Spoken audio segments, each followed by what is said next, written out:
He had conquered the world, from Mount Olympus to the Himalayas. Yet they had astounded Alexander the Great. 2 tombs, a roof garden, 2 colossal statues, a temple, and a lighthouse. To Alexander, despite his raft of victories, they were the wonders of the world, of his world, the ancient world.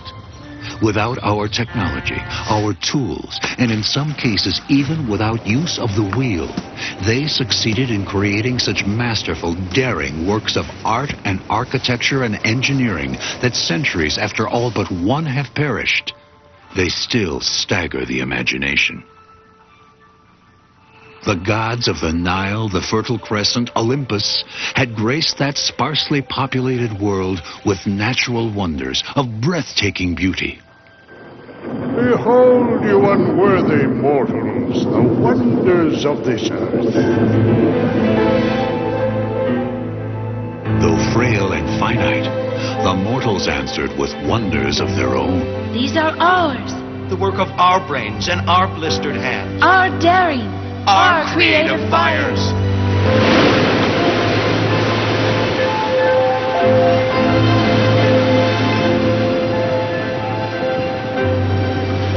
"2,000 years ago, Philo of Byzantium compiled this list of marvels of the ancient world. There are 7 entries, but why were those wonders fixed at 7? To the ancients, 7 was a sacred number. To them, there were 7 planets in our solar system. There are 400 references to 7 in the Bible. A Jewish ritual candle holder, a menorah, has 7 branches. In the Kabbalah and in the Muslim systems, God and his angels dwell in the farthest of the spheres, the 7th heaven.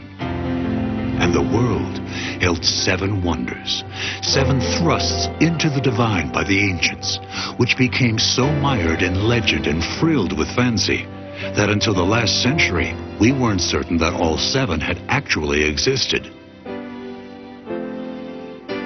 We know now that in fact all had stood.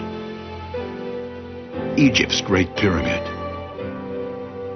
Babylon's legendary Hanging Gardens, the statue of Zeus at Olympus. In Ephesos, the Temple of Artemis. At Halicarnassus, the tomb of Mausoleum, the fabled Colossus of Rhodes.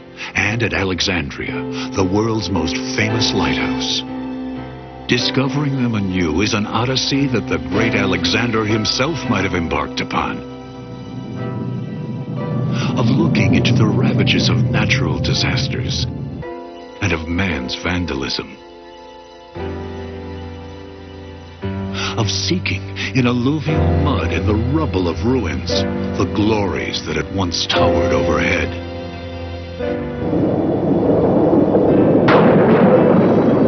And the treasure of stories that surrounds them, to envision them with the eye of knowledge, for all but one have been destroyed. That one, the wonder which has stood through 50 centuries of killing sun and storms of the Sahara, before which Alexander stood in awe. The Great Pyramid of Egypt.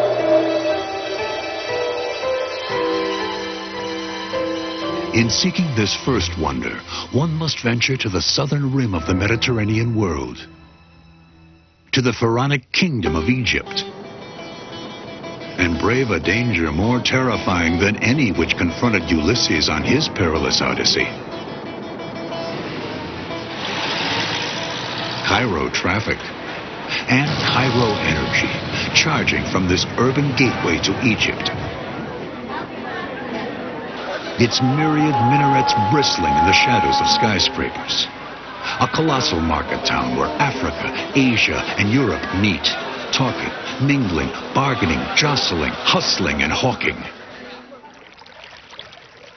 The river that runs through this city is its heart, its lungs, its lease on life, the Nile, from whose overflow sprang civilization as we know it. The deepest, most ancient cultural mud from which we grew, the Egypt of the Pharaohs.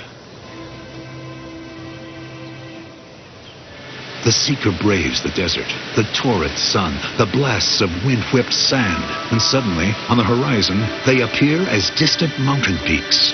With swelling emotion, the seeker draws closer and then stands overpowered, almost stupefied.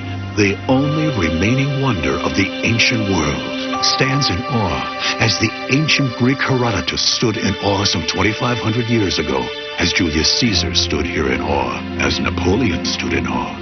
These pyramids have been called the Mountains of Pharaoh and the Granaries of Joseph. Stargazers have called them the world's oldest astronomical observatories, tombs that tell time, huge sundials. What they are man's most enduring monuments to our longing for immortality. The four sides of the Great Pyramid of Cheops face exactly the 4 points of the compass. Built of 2.25 million limestone blocks weighing up to 2.5 tons apiece, its base covers 13 acres, and it rises to the height of a 42-story skyscraper. It took 100,000 workmen 30 years to finish the job. It took 10 years just to build the ramp up which the stones were moved into position. Laborers worked on the pyramids just 3 months of each year when the Nile's flooding brought farming to a standstill. Tools, the everyday tools of construction workers in pharaonic Egypt. Though 4,000 years old, they're still usable. In the slopes of Mogatum, one can see where the stones were quarried and then transported on sledges. Some of these sledges have been preserved, even the ropes they were pulled with. These sledges were sufficiently sturdy to haul a monument. This drawing is based on old Egyptian descriptions of how the stone blocks were raised. Contemplating these three greatest of the pyramids, Cheops, Khephren, and Mycerinus, Napoleon calculated, There are stones in these 3 pyramids sufficient to build a wall around all of France. Careful scrutiny of the Great Pyramid reveals that there were no less than 3 changes of the construction plans during its building. Whatever the changes, it has stood for 50 centuries, thrusting in its finitude toward a creature comfort eternity for the pharaoh Cheops. To ancient Egyptians, life's fulfillment was the journey into death. To enjoy an afterlife, 2 conditions, rigid and unchanging, need be met. The body must be intact, hence mummification. Secondly, the spiritual double of the deceased, called Ka, must be provided. In the sarcophagus, with the accoutrements of the living, food, furniture, stately objects. Cheops was hungry for immortality. The embalming process for a pharaoh such as he took 70 days. He was prepared for his voyage into the afterlife. An entrance has been cut into the north face, through an opening made by a greedy caliph in search of treasures inside. The air is stale. The gloomy corridors are so steep that visitors must nearly double over as they crouch their way upwards to the burial chamber. And there's always the danger of being locked in. It has happened. At last, the pharaoh's final resting place, a stone sarcophagus set into the floor of a chamber built of pink Aswan granite. The tomb is empty, the chamber stripped. Almost as imposing as Cheops is the pyramid of the pharaoh Khephren. At one time, these pyramids were completely faced with polished limestone that sparkled like glass. Some of this limestone casing still glistens at the top of Khephrens. For centuries now, local guides and hawkers have been hounding visitors with information and artifacts. They're inescapable. In the 1880s, one pesky guide pursued Mark Twain so persistently that Twain offered him $100 if he'd jump off the pyramid head first. Facing the east of the new day's sun, this stupendous hybrid, its body that of a noble lion, its face that of a royal human, the Sphinx, Romans dubbed it the god of death. Arabs, a father of fear. If its purpose was to frighten away thieves from the treasure-laden tombs, it was a purpose as lost as its nose. Though the pyramids were the best-guarded tombs of all time, robbers with greater regard for the blessings of here and now than for those of the afterlife did succeed in breaking the seals and stripping the sepulchres of their riches, mummies and all. Tomb robbing went on for centuries, down to our own era. And some of the most blatant robbers were those who rifled the tombs for museums in Europe and America. In 1922, Howard Carter, an Englishman, and his patron Lord Carnarvon, broke through a sealed door to discover untouched, never before violated, the tomb of Tutankhamun. With all its treasure intact, perhaps the most splendid archaeological discovery of all time. Some are convinced that a curse hung over that tomb. Within 7 years, a dozen people connected with the find died strange deaths. Only 5 months after the discovery, Lord Carnarvon was scratching a mosquito bite on his left cheek. Blood poisoning set in. Shortly thereafter, he died of infection in a Cairo hotel nearly 2 hours past midnight. Unaccountably, all the city lights went out. Doctors who examined Tutankhamun's mummy discovered a scab-like mark on the left cheek, on the spot corresponding to where Lord Carnarvon had been fatally bitten by the mosquito.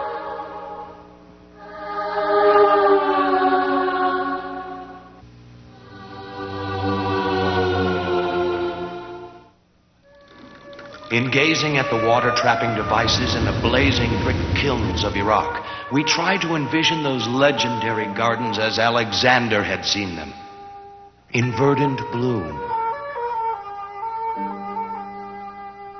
Ancients believed that the biblical Eden, paradise, was located somewhere in Asia Minor's Fertile Crescent, the land between the Tigris and Euphrates rivers, which the Greeks called Mesopotamia. To us, it's Iraq. It's here that seekers can find remains of the second wonder of the ancient world, the Hanging Gardens of Babylon. Babylon itself was so stupendous a city, it could rightly have been chosen one of the wonders of the ancient world. O opulent city standing beside the waters, exclaimed the prophet Jeremiah. In the millennium before Christ, it spread over 2,500 acres of a large plain, the river Euphrates winding through its downtown, prestigious and pleasure-loving, a city-state of millions, the largest in the world. Babylon hath been a golden cup that made all the earth drunken.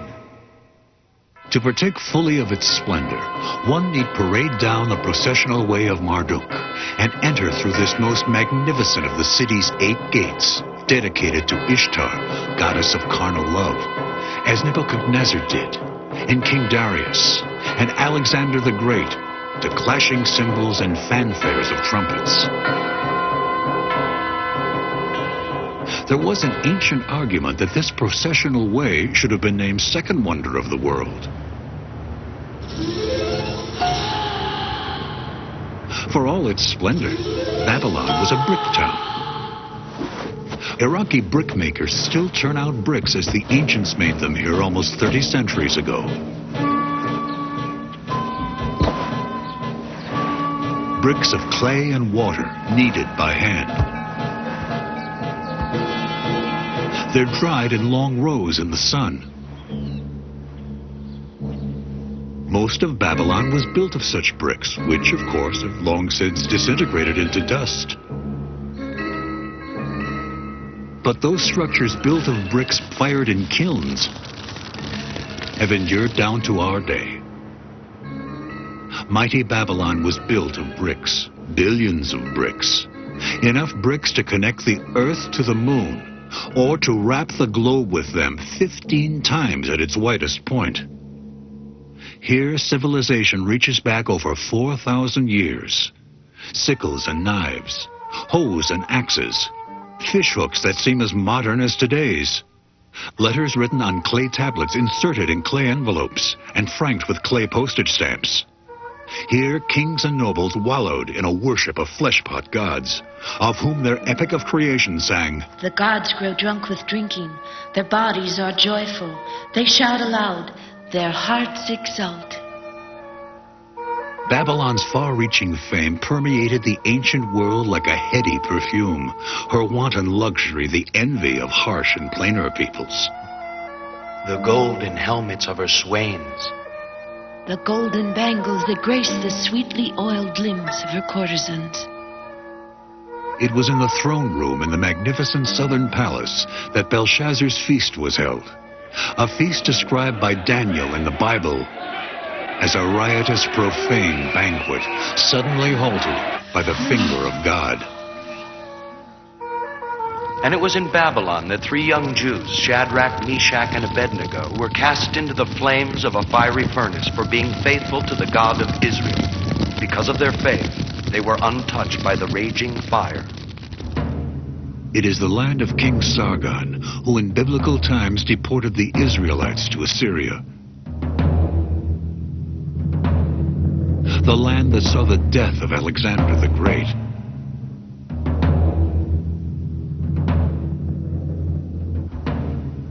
It is a land of ziggurats, temple towers of the ancients in the form of a terraced pyramid, the tie between heaven and earth, an architectural scheme used by the Muslims of Iraq for their minarets.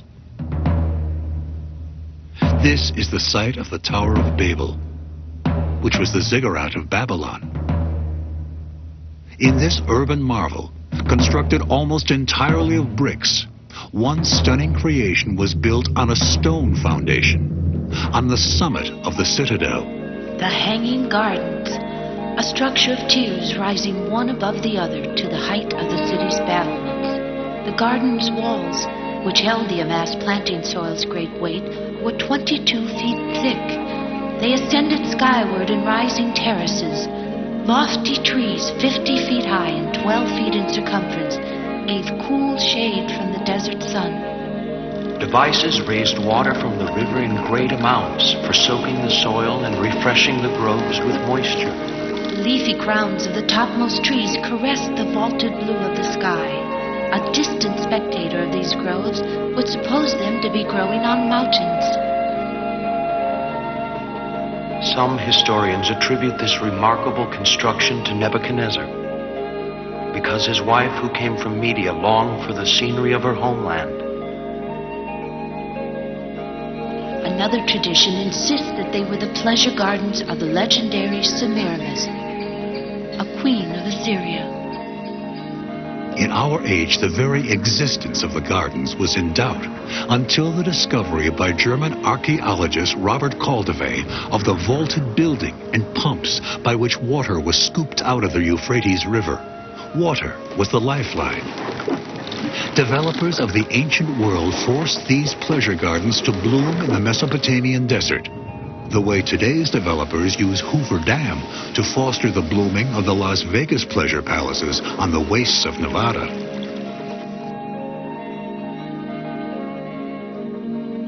Water is still scooped from the Euphrates, but what remains of the second wonder of the world? Fragments of stone and brick, the great trees and luxuriant green are a parching, choking dust. What the desert cannot sustain in nature, it destroys. Indeed, today Babylon is a dust in the hot, stinging winds of Iraq. And if one listens, one can hear in its moaning the words of the Hebrew prophet Jeremiah. Babylon shall become ruins, a haunt of wolves. Her cities shall become waste places, a land dried up and desert.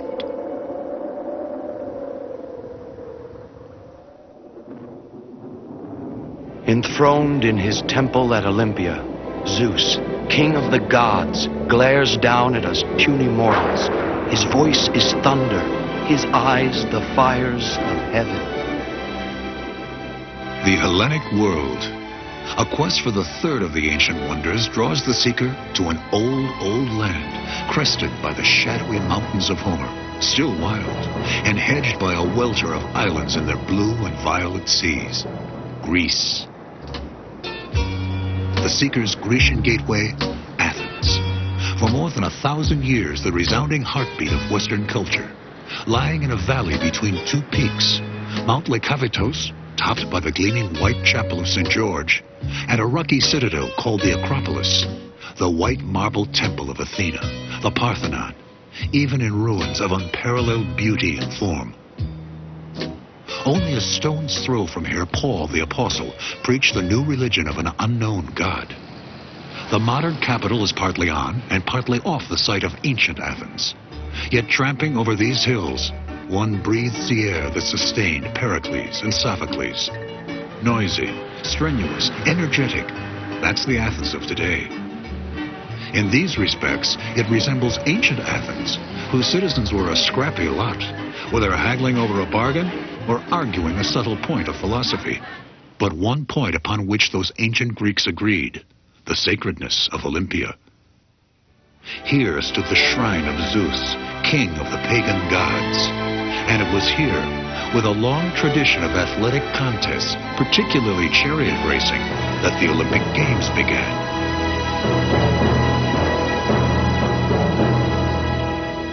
King Oenomaus, who reigned near Olympia in the dim, distant past, had a daughter, and his daughter had many suitors. Warned in a prophecy that he would be killed by his future son-in-law, the king announced that he would give his daughter to the suitor who could beat him in a chariot race. If the suitor lost, death. Well, one suitor after another lost the race and was put to death. Then young Pelops took up the challenge. In their race, the king himself was killed when he crashed his chariot. Pelops claimed the lovely daughter and the throne. Some reason that it was those chariot races that certified Olympia as the capital of athletic competitions. Others contend that it was that heroic survivor of perilous labors, Heracles, who got the athletic games going here, in honor of his father, Zeus. 175 miles north of Olympia, on the confines of Thessaly, rises Mount Olympus, soaring to a height of almost 10,000 feet. To the ancient Greeks, it was the highest mountain in the world, its peak charged with religious awe. This was the home of the gods. And the unquestioned king over this court of divinities was Zeus. Zeus was sovereign, hurler of thunderbolts. His laughter could cause the earth to tremble. With all due respect, he was the old man, of godly nature, yet creaking with human weaknesses, a meddler in mortal affairs. A woman chaser who'd never take no for an answer, even if it meant transforming himself into a swan or a bull. And a maker of alibis to his long-suffering wife, the goddess Hera, who fell into jealous rages. Since Olympia was more accessible to mortals than the divine heights of Olympus, it became Zeus's second home and the center of his worship for over 1,000 years. Olympia was a shrine, not a town. Most of its buildings have been built to accommodate pilgrims. Its focal point was a temple, a grand Doric structure, the holy of holies of the cult image of Zeus. Tall as a 3-story house, this was the third wonder of the ancient world. On his head lies a wreath of olive sprays. In his right hand he holds a figure of victory. In his left a scepter upon which an eagle is perched. His flesh is of ivory, and his robe and sandals are of gold. His throne is studded with precious jewels. All the aspects of Zeus were found in this image. Protector of cities. God of friendship and comradeship. Protector of suppliants. God of hospitality. Giver of increase. This jug was uncovered near the temple. It's inscribed, "I belong to Phidias." Indeed, it was the master sculptor Phidias who in the 5th century BC created this great image. It's told that when Phidias finished the work, he asked Zeus if it was to his liking. Immediately, a thunderbolt crashed to the temple floor. Meaning, yes. His head almost touched the ceiling. If Zeus were to have stood up, he would have gone through the roof. Ancient Greeks were diverse, argumentative, Athenians, Spartans, always scrapping with each other. It was their devotion to Zeus and to the games held at Olympia that welded them together as one people. To them, Olympia was a composite of St. Peter's, the Rose Bowl, Wimbledon, and Mecca. Wars were halted for the games. Greeks from over the civilized world traveled to Olympia to take part. They numbered the years from the beginning of those games, calculated to be, in our numbering, 776 BC. Zeus is dead. His great image, a wonder of the world, was destroyed in a fire in Constantinople, where it had been moved some 850 years after its creation. But the games that were that testy old god's pleasure live on in the Olympic Games of today, preserving the ancient Greek ideal of developing human beings to their highest level in harmony of mind and body.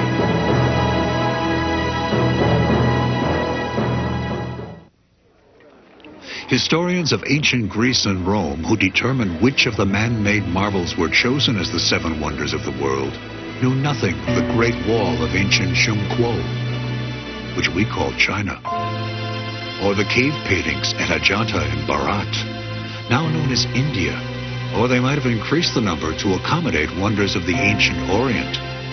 The seven wonders were of the world as known to the insatiably curious Greeks, places such as Persia, now known as Iran, whose invading armada of 1,000 warships was destroyed by the Greek fleet.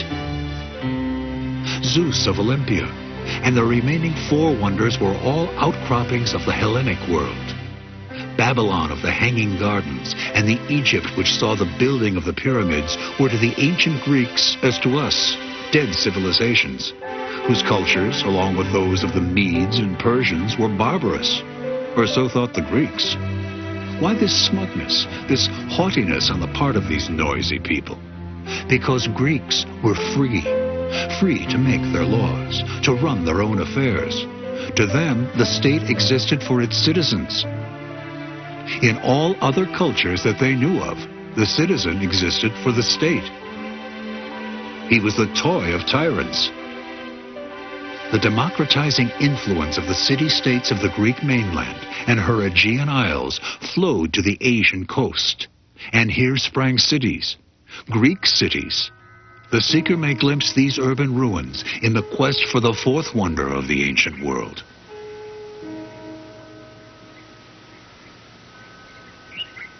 Ancient Miletus, where the scientist Thales lived, and his pupil Anaximander, first to draw a map of the world. Miletus was a magnet. An oracle here milked secrets from the future and dribbled them into the ears of eager petitioners.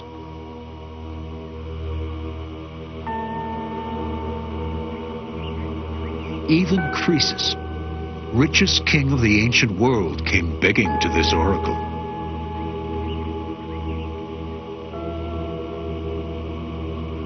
Smyrna, a name that grocers associate with a variety of fig.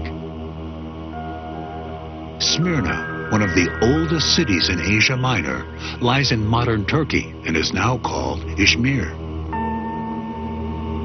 Priene dates from the 4th century BC and was the beneficiary of city planning before being built, a rare thing in the ancient world.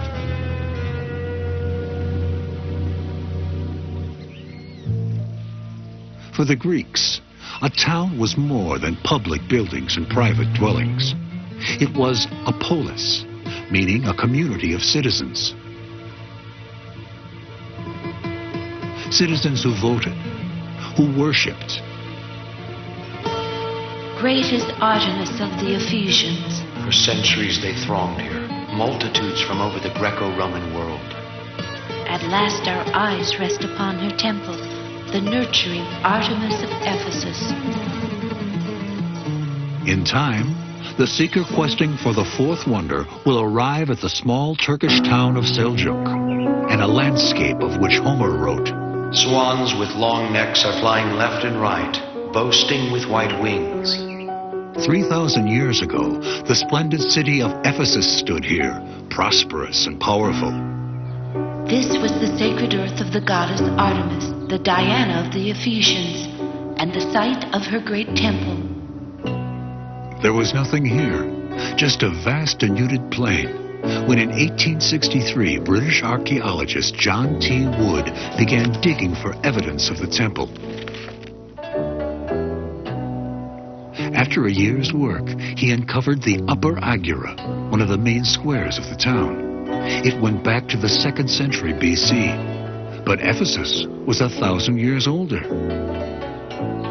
He uncovered the evidence of streets, which 2,000 years ago were lined by columns. Evidence of a marble way, a clue to the wealth and grandeur of Ephesus, which grew to become a prime metropolis of the Roman Empire. Of a lower agora, where the city's most talked about citizen, Heraclitus, sprang his philosophy on the world. After having dug for 3 years, Wood began excavating the city's ancient theater, which had been buried by time without a trace.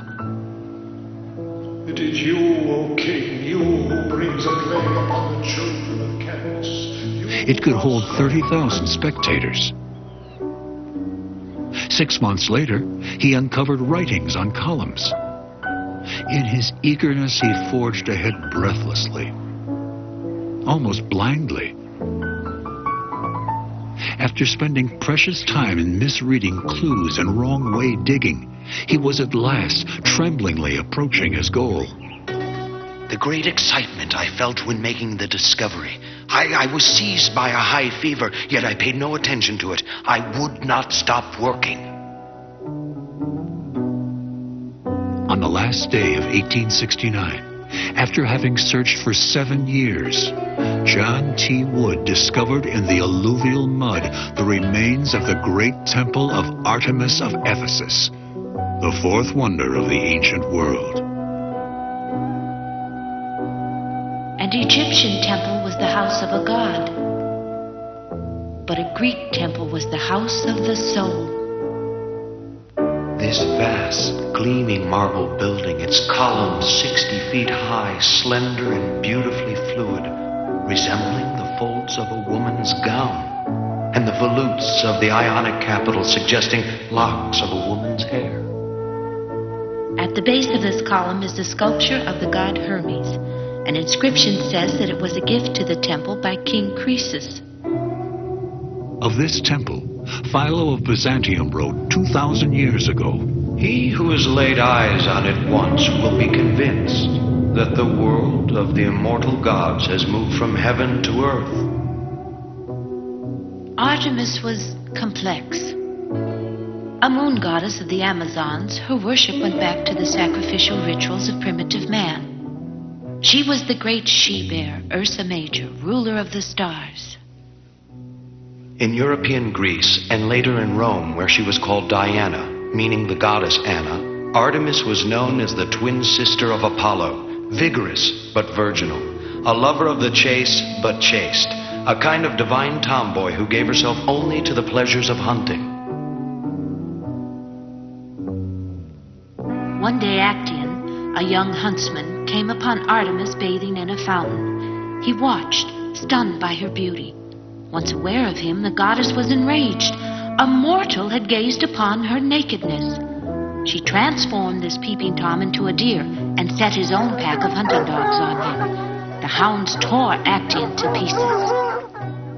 But in Asian Ephesus, housed in her sacred chamber of this temple, chaste Artemis was a goddess of fertility, a patron of birth and nurture. Her robe covered with the heads of beasts, her whole torso covered with breasts, for she nurtured all living beings. This great edifice, fourth wonder of the world, was partly demolished by the Goths in AD 262. And according to some accounts, a madman finished the job by setting fire to it in 356. His motive was to immortalize his name. It was Herostratus. It's told that for centuries after its destruction, people gathered stones from the sacred site and worshipped them. In gazing at it, a woman was stirred with the deepest feelings of love, for it was a woman's love that built this gleaming tomb for her husband. Questing farther, for the fifth wonder, the seeker needs only to travel south from Seljuk, south of Samos along the beaches of the Aegean Sea, to Bodrum in western Turkey. Small, tranquil, conservative, Bodrum is fronted by a harbor, a town of tidy gardens and sun-bleached houses, cooled by sea spray.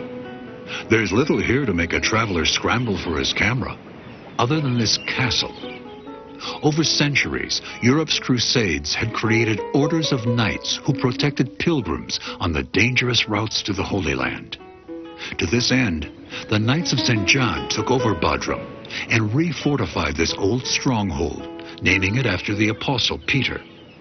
The old shell, it had been jerry-built over a century earlier, required considerable reinforcing to make it the thick-walled bastion that they needed in their conflicts with the Ottomans. This took stone, a lot of stone. They found it in abundance at an ancient structure here, a veritable quarry of cut architectural stones, some beautifully sculpted. They looted the site. A French observer wrote at the time, Looking around for stone, the knights found steps of white marble raised in the shape of a platform. They beat them down and dragged them away. not only did they dismantle the structure, but they defiled a tomb. Taking candles, they descended into a cave-like place and found a chamber surrounded by columns. Another room led to a tomb with its urn and gabled lid of white marble. Bodrum had been Halicarnassus. This massive castle was rebuilt and buttressed with stones looted from the Mausoleum that had made Halicarnassus famous throughout the ancient world. Today, all that survives on that site is a rectangular cutting in the rock for the foundation, a staircase to the tomb chamber, and debris of broken pillars and architectural stones. It had stood for more than 1,500 years, the fifth wonder of the world. It was not built from awe or fear of the gods. It was love that built this marvel, a love between a husband and wife. This was a mammoth structure for ancient times, with a circumference of 440 feet. It consisted of three main parts: a lofty podium on a base made of bricks and covered with marble. Above stood a colonnaded temple, its 36 columns supporting a roof in the form of a pyramid. This was crowned by a 4-horse chariot of marble. The whole monument reached a height of 140 feet. This unusual structure grew from combining architectural forms of different civilizations, including Greek and Egyptian. In the 4th century BC, Mausoleum was governor of Halicarnassus, which was then a province of the Persian Empire. He was a political powerhouse and vain. I'm a handsome brute of a man and mean in a fight. Artemisia was the wife of Mausolus. She loved her husband so intensely that she gave him immortality. From Roman times to our time, any large tomb is called a Mausolus tomb, or Mausoleum. Her spouse died in BC 353. It was her love that built this great tomb for Mausolus. Ashes of the cremated body of Mausolus were wrapped in gold-embroidered cloth, placed in a gold box, and set within a sarcophagus of alabaster. It is told that his wife ground some of his ashes into a fine powder, which she mixed with perfumes and drank. Such was her love. In Bodrum today, the only architecture that's intact from the time of Mausolus is the theater. It's one of the most famous in Asia Minor. As for what's left of the embellishments of the mausoleum, the seeker must travel to the British Museum in London. This Ionic capital and this lion a horse from the chariot sculpture that crowned the summit of the monument. This exquisite frieze depicting the Greeks battling the Amazons. It's believed that this is the face and figure of Mausoleus, and this Artemisia, made faceless by time. Because of her, her husband's name lives in our language.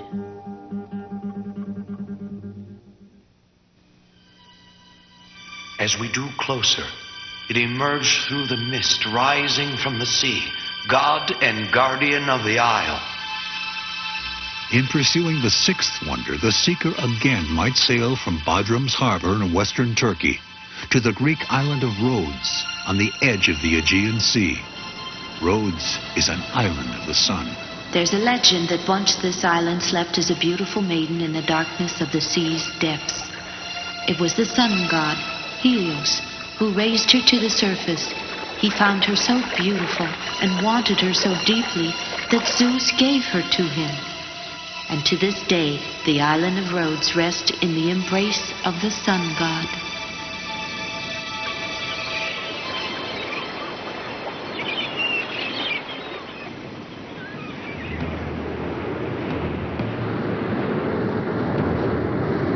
Rhodes' history is a stormy one. Throughout the centuries, its people have suffered much, endured much. Today, they're deeply loyal to mainland Greece.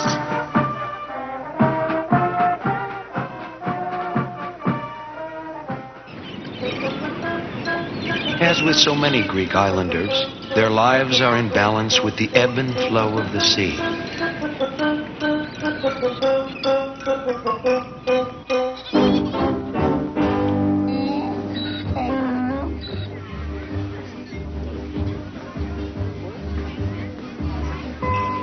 They grow up healthy on olive oil, wine, which is always taken with food, and for feasts, the flesh of the lamb.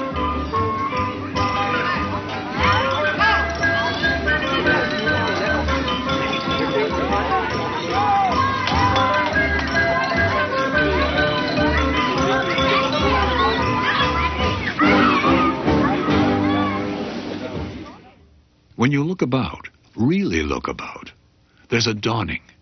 Rhodes is a fort, a medieval fortress town. Early in the 14th century, those Crusader knights of the Order of St. John, dedicated to protecting pilgrims, were driven out of the Holy Land themselves by Saracens. They found refuge here, on Rhodes, and took up residence in these sturdy stone houses. They seized control of the island, and though there were only 500 of them, they flaunted their power over a population of 100,000 Greeks. Tough and totally dedicated, these knights were at war with the whole world of Islam. Once in 1444, a Turkish sultan attacked the island with a flotilla of 180 warships packed with fighting men. Almost miraculously, these bulldog knights, so grossly outnumbered, managed to sink the entire fleet and rout the army that it carried. But the Turks kept trying. Almost 100 years after their first foray, they managed to land an army of 150,000. It took them 6 long months of bombarding the castle before they flushed out those Crusader knights in 1523. They must have impressed their arch-enemy, Suleiman the Magnificent, for this great sultan offered them safe passage out of the island with a sense of honor, without surrendering formally. The Grand Master of the Order accepted, and the knights sailed to Malta, where the Order has remained. Ancient Rhodes was built in the form of an amphitheater. All of the buildings were laid out from a center. Temples, public buildings, and residences were spaced to create perfect symmetrical balance when viewed from the harbor. After almost 2.5 millennia, not much of the ancient town is left. The Temple of Apollo is still standing, and considering what it's been through, the stadium is in good shape. Rhodes was well known for its schools of philosophy and rhetoric. Cicero studied here, one of Rome's greatest orators, and Julius Caesar. But this had been a city that staggered the capitals of the ancient world with its superb sculpture. Even in our day, the famous sculpture of Laocoon is familiar to most every schoolchild. The most famous sculpture of Rhodes was somewhere out there. We're not sure exactly where. We know less about it than we do about any of the other wonders. The Colossus of Rhodes, sixth wonder of the ancient world. Piecing together descriptions from a number of ancient writers, we get an idea of what it looked like. Yet there's a lot of guesswork, hence contradictions. We're not sure whether his arm was raised in holding a torch, or saluting, or just in shading his eyes. Why, man, he doth bestride the narrow world like a colossus, and we petty men walk under his huge legs and peep about. Those lines are from Shakespeare's Julius Caesar. During the Renaissance, the Colossus was often pictured astride two pedestals. Today, archaeologists say that this would have been impossible. It was a ship's beacon in the form of the sun god Helios, patron deity of Rhodes, standing guard over the city. This was the work of Carus of Lindos and took 12 years to complete. It was cast in bronze. Standing on a tall base, it rose to a height of 18 cubits. That's nearly 110 feet. His body is that of a lithe young man. One arm is raised. His face is the likeness of the sun. The Rhodes Colossus was taller than the highest obelisk and the statues of Memnon in Egypt. Erecting so huge a statue was a feat of ancient engineering. The legs were raised first, then covered with a mound of earth and sand. The hollow inside of the bronze cast statue was filled with stones to stabilize it. Piece by piece, higher parts of the body were added to those already standing, buttressed by earthwork supports. To grasp fully the impact of the Colossus on the citizenry of its day, it would be well for the seeker to take a fast, albeit long detour to New York Harbor. There stands the Colossus of our time.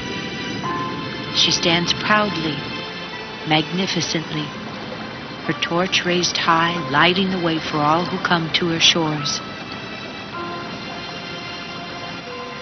Her official name is Liberty Guarding the World, and she has been the enduring first sight of America for millions upon millions. This is our Colossus by the sea, our answer to the ancients. At 152 feet, that's 42 feet taller than the Rhodes Colossus, she stands on Bedloe Island, the work of French sculptor Auguste Bartholdi, and dedicated in 1886 to commemorate the French and American revolutions. And what inspired Monsieur Bartholdi to embark on this project? The Colossus of Rhodes. In 224 BC, the island of Rhodes was ravaged by an earthquake.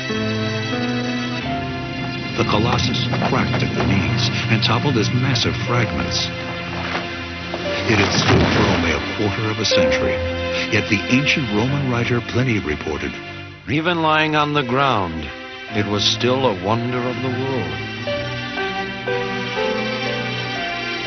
An oracle forbade the citizens of Rhodes to raise it again. So it lay for nearly 900 years. Plundering Arabs sold it as scrap to a merchant, who hauled it off to Asia, borne by 900 camels.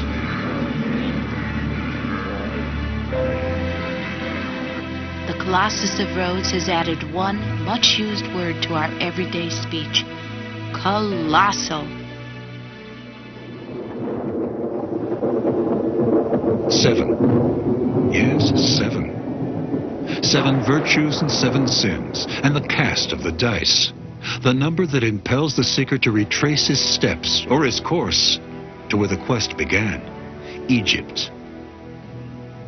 Fertile, fertile Egypt. Of the Nile's flooding and 3 crops a year farming. Not the Egypt of the pyramids, but the breadbasket Egypt that was the prized possession of Alexander the Great. The Egypt that was called the granary of Rome. It was Egypt's beacon for the world, to lost seamen, to storm-tossed ships. and it's shown as a symbol of the city's great library and of its learning. Here, on what had been a tiny fishing village, Alexander built the most important city in the Mediterranean world and had it named after himself.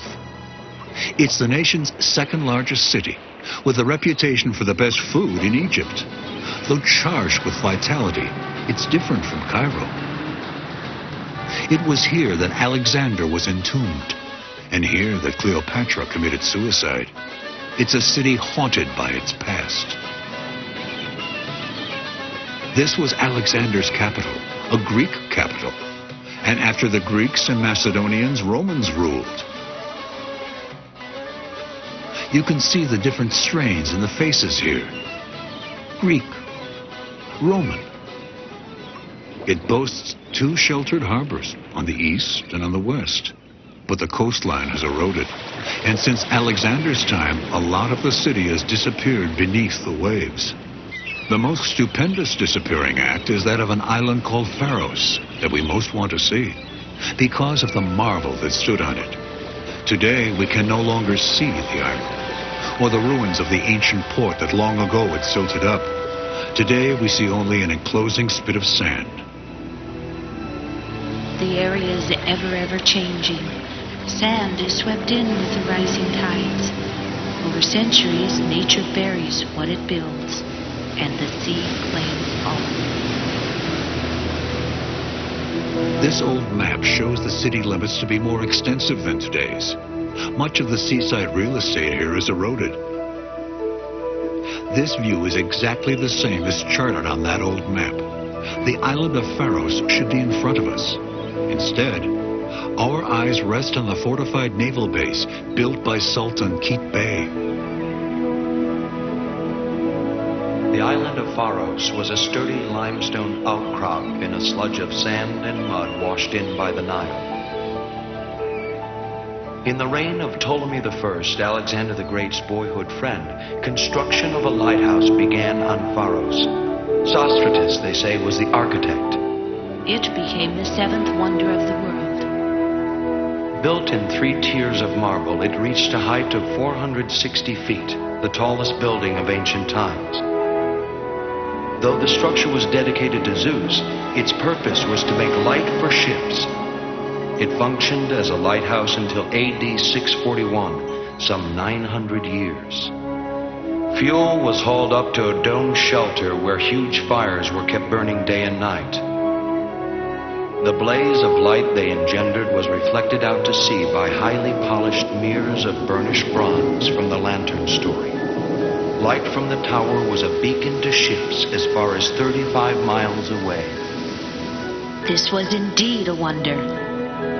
Unlike the others, its purpose was not to glorify the gods or to buttress a flimsy notion of immortality with masonry.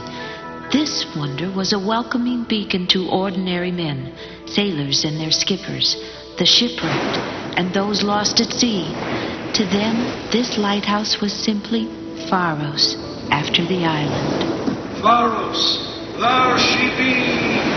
Pharos, to guide them. Perhaps the great lighthouse rose from the very spot where now the Sultan's fort squats so threateningly.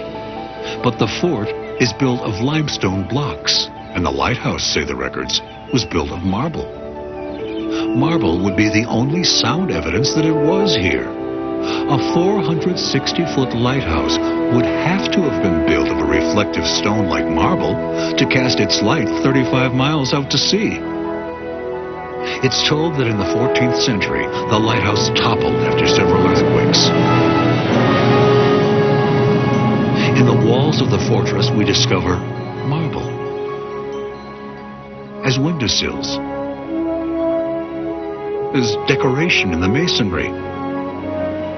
The marble components appear to be afterthoughts, not part of the original plan. Looking about carefully, we discover more marble on the floor, on the treads of the staircase. We even spot marble bits in the mosaics. It's evident that the great lighthouse, the Pharos, is not all being ground to a marble sand by the ebb and flow of the tides. but peaks in polished brilliance from the rough, dull stones of the Sultan's fort. In many modern languages, the word Pharos means lighthouse. In French, they say phare. In Spanish, faro. Italian and English poets versified Pharos. And, not surprisingly, lighthouse is Pharos in Greek. Pharos. It whispers of the seventh wonder of the world. In reflecting on these wonders, a question arises. Did the people who lived out their workaday lives in the shadows of these wonders glow in their luster? Was a water hauler at the Hanging Gardens tingling with pride at his watering a wonder of the world? Or was it just a job, endlessly repeated? What of guides at the pyramids? Do they think of themselves as spokesmen for a wonder of the world? Perhaps overfamiliarity makes even the world's marvels mundane. Did sailing past the Colossus of Rhodes raise the same kind of goose flesh that the Statue of Liberty raises on a returning voyager of today? Yet, seeking knowledge of those wonders helps us to understand ourselves a bit better. The ancient past has spoken to us, and we've listened. It helps us to grasp the fact that the buildings and structures that we know, the great monuments so familiar to us, will one day be changed beyond our power to recognize them.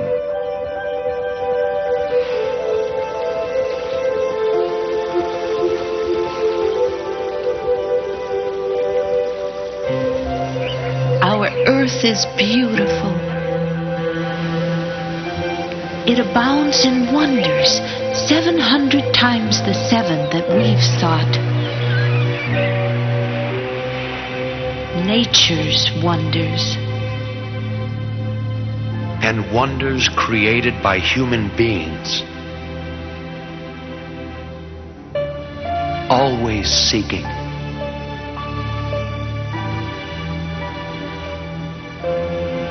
Always reaching to an unknown beyond.